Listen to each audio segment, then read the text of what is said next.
السلام علیکم ورحمۃ اللہ وبرکاتہ۔ بسم اللہ الرحمن الرحیم۔ شروع کرتا ہوں اللہ کے نام سے جو بڑا مہربان نہایت رحم کرنے والا ہے۔ ناظرین، حضرت علی رضی اللہ تعالیٰ عنہ نے فرمایا، اس شخص میں ہرگز دلچسپی نہ لو جس تم سے دوری اختیار کرتا ہو۔ کبھی اپنی زبان سے کسی کی عیب بیان نہ کرو، کیونکہ عیب تم میں بھی ہے اور زبان لوگوں کی بھی ہے۔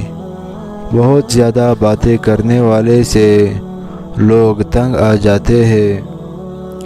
3 کام اللہ کو بہت پسند ہے: ٹوٹے ہوئے دلوں کو جوڑنا، نہ دل نہ چاہتے ہوئے بھی معاف کرنا، اور کسی کے گناہ پر پردہ ڈالنا۔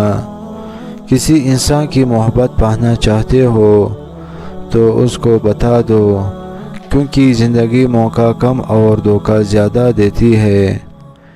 ایمان اور حیا 2 ایسے پرندے ہیں کہ اگر ان میں سے ایک اڑ جائے تو دوسرا خود ہی اڑ جاتا ہے۔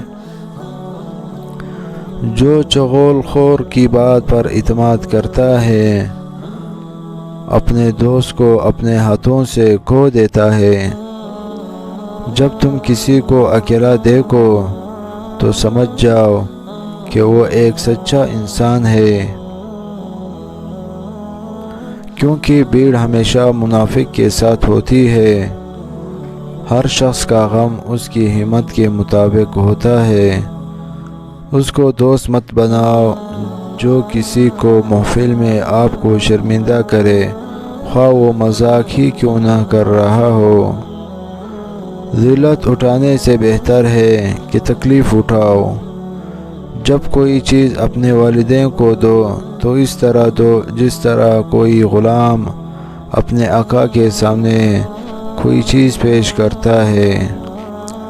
نصیب ہار جاتا ہے لیکن دعائیں ہمیشہ جیت جاتی ہے۔ بس یقین کے ساتھ اللہ سے مانگتے رہو، رب ہے تمہیں مایوس نہیں ہونے دے گا۔ ہر سنی سنائی بات کو بیان نہ کرو، ورنہ تمہاری بیوقوفی کے لیے یہی بات کافی ہے۔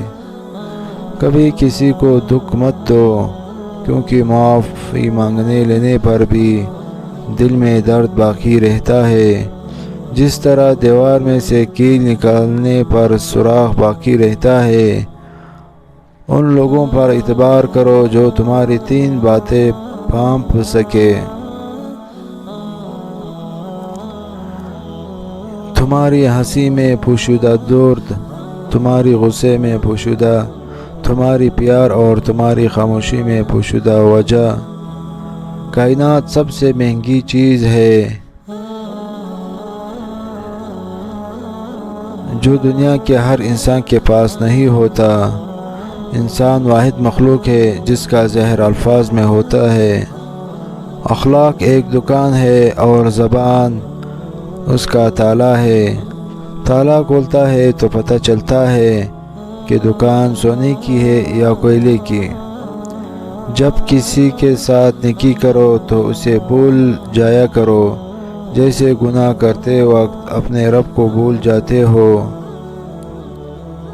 جو شخص سجدوں میں روتا ہے اسے اپنی تقدیر پر رونا نہیں پڑتا۔ ہمیشہ زندگی میں ایسے لوگوں کو پسند کرو جن کا دل چہرے سے زیادہ خوبصورت ہو۔ اگر دنیا بہترین جگہ ہوتی تو یہاں کوئی بھی روتے ہوئے پیدا نہ ہوتا۔ جب ہر طرف سے مایوسی اور پریشانی گھیر لے اور دور دور تک کوئی راستہ دکھائی نہ دے تو سمجھ لینا کہ یہی وہ راستہ ہے جہاں سے منزل قریب ہے۔ جب تمہاری خاموشی میں تمہاری تکلیف کا اندازہ نہ کر سکے، اس کے سامنے زبان سے ظاہر کرنا صرف لفظوں کو ضائع کرنا ہے۔ بارش کا قطرہ سیب اور سام دونوں کے منہ میں گرتا ہے، مگر سیب اسے موتی اور سانپ اسے زہر بنا دیتا ہے۔ جس کا جیسا ضرب اس کی ویسی تخلیق۔